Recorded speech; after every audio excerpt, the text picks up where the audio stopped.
Hello friends, तो हमने electric field के बारे में पढ़ा था। हमने देखा था चार्ज के अराउंड एक 3 डायमेंशनल स्पेस लाई करती है, एग्जिस्ट करती है, जहां पे वो अपना इलेक्ट्रिक इन्फ्लुएंस शो कर सकता है। तो इसके बाद हमने क्या किया था, इसी इलेक्ट्रिक फील्ड को विजुअलाइज करने का एक कंसेप्ट पढ़ा था, जिसको हम इलेक्ट्रिक फील्ड लाइंस का नाम देते हैं।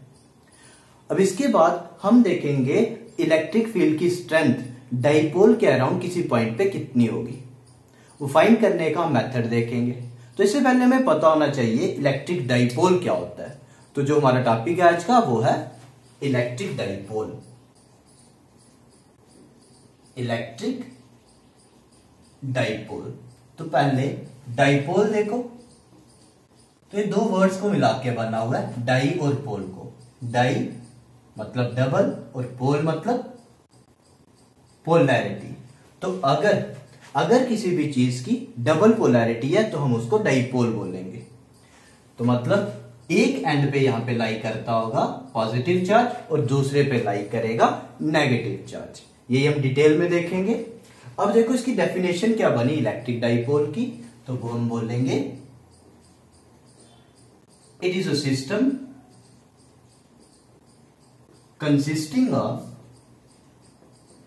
consisting of two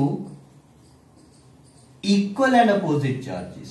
तो ध्यान देना है, equal and opposite charges separated by a small distance। तो डाइपोल क्या, इलेक्ट्रिक डाइपोल है एक सिस्टम जिसमें दो इक्वल और अपोजिट चार्जेस होंगे और उनके बीच का जो डिस्टेंस ऑफ सेपरेशन है वो बिल्कुल ही स्मॉल होगा। डाइपोल की हमारे पास, इलेक्ट्रिक डाइपोल की हमारे पास दो टाइप्स होती है। अब देखो मॉलिक्यूल्स जो है वो दो टाइप के एग्जिस्ट करते हैं, नॉन पोलर और पोलर। नॉन पोलर मॉलिक्यूल्स की एग्जांपल्स देखो, और देखो होते क्या। तो नॉन पोलर में पॉजिटिव और नेगेटिव चार्जेस का सेंटर कोइंसाइड करेगा, मतलब एक दूसरे पे लाई करेगा। इसकी एग्जांपल CH4, CO2। इन मॉलिक्यूल्स में पॉजिटिव और नेगेटिव चार्जेस का सेंटर एक ही जगह पे लाई करता है, तो इनको हम बोलते हैं नॉन पोलर मॉलिक्यूल्स। और पोलर मॉलिक्यूल्स में ऐसा नहीं होता, इसमें पॉजिटिव और नेगेटिव चार्जेस का जो सेपरेशन है कुछ ना कुछ रहेगा, इनके सेंटर्स एक ही जगह पे लाई नहीं करते। इसकी एग्जांपल H2O और HCl। तो ये पोलर की एग्जांपल्स हैं। अब देखो, अब इलेक्ट्रिक डाइपोल को डिफाइन करने के लिए, इसकी स्ट्रेंथ डिफाइन करने के लिए हमारे पास एक क्वांटिटी आती है, electric dipole moment. Electric dipole moment जो है ये एक वेक्टर क्वांटिटी है। इस वेक्टर क्वांटिटी को हम P वेक्टर से डिनोट करते हैं और इसकी वैल्यू होती है Q into 2 times A। Q है मैग्नीट्यूड ऑफ चार्ज और 2 times A distance of separation. इन दोनों चार्जेस के बीच का डिस्टेंस ऑफ सेपरेशन, ये सेंटर है, ये 2 टाइम्स A। ठीक है, तो ध्यान दो, अब यहां पे क्योंकि पॉजिटिव और नेगेटिव चार्जेस का सेंटर जो है एक ही पॉइंट पे लाई करता है, तो इसकी नेट डाइपोल मोमेंट 0 हो जाएगी, क्योंकि यहां पे 2 टाइम्स A क्वांटिटी ये 0 के इक्वल होगी। तो हम बोलेंगे नॉन पोलर है P वेक्टर इक्वल्स टू 0। और यहां पे कुछ ना कुछ सेपरेशन रहेगी, तो यहां पे आएगा P vector not equal to 0।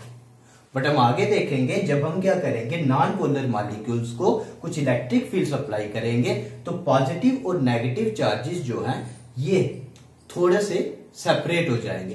Positive एक साइड आ जाएगा और नेगेटिव एक साइड आ जाएगा, कुछ डिस्टेंस ऑफ सेपरेशन बनेगा और इलेक्ट्रिक फील्ड देने पे डाइपोल मोमेंट 0 के इक्वल नहीं रहेगा।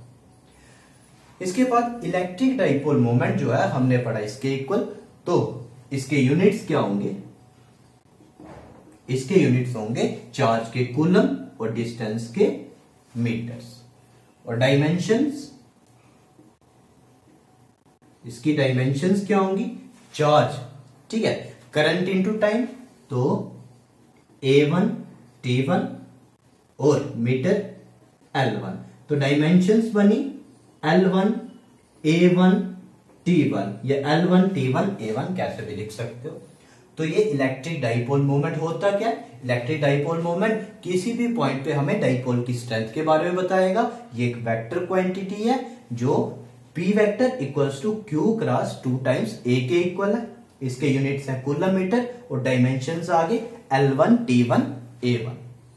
अब देखो, क्योंकि ये वेक्टर क्वांटिटी है तो उसकी कुछ डायरेक्शन होगी। तो बाय कन्वेंशन हम इलेक्ट्रिक डाइपोल मोमेंट की डायरेक्शन लेते हैं from negative charge to positive charge. ठीक है, तो डाइपोल एक्सिस के अलोंग नेगेटिव से पॉजिटिव चार्ज की तरफ इसकी डायरेक्शन होगी। अच्छा, इसके बाद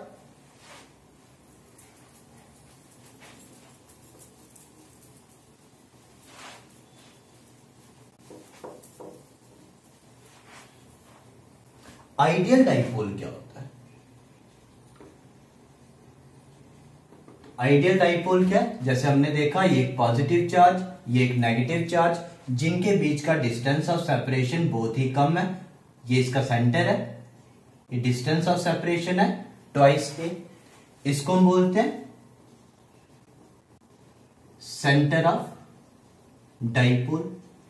तो देखो, एक आइडियल डाइपोल क्या होगा? एक आइडियल डाइपोल होगा जिसमें Q जो होगा वेरी वेरी लार्ज, Q होगा बहुत ज्यादा लार्ज, और जो डिस्टेंस है ये होगा वेरी वेरी स्मॉल।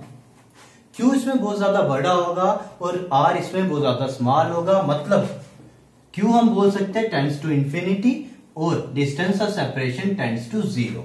तो जो हमारे पास P है, Q इंटू ट्वाइस ए, ये एक फाइनाइट क्वांटिटी बन जाएगी।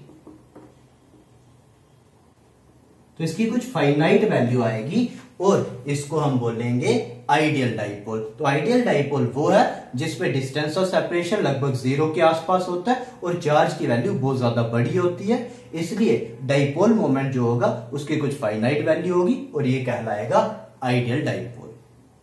इसके बाद डाइपोल फील्ड क्या होता है? तो डाइपोल फील्ड क्या होगा? अब देखो, यहां पे पॉजिटिव चार्ज है और यहां पे नेगेटिव चार्ज, इनके अराउंड एक फील्ड बनता है जिसको हम बोलते हैं इलेक्ट्रिक फील्ड। ठीक है, तो ये जो डाइपोल है इसका जो टोटल इलेक्ट्रिक फील्ड होगा उसको हम बोलेंगे डाइपोल फील्ड।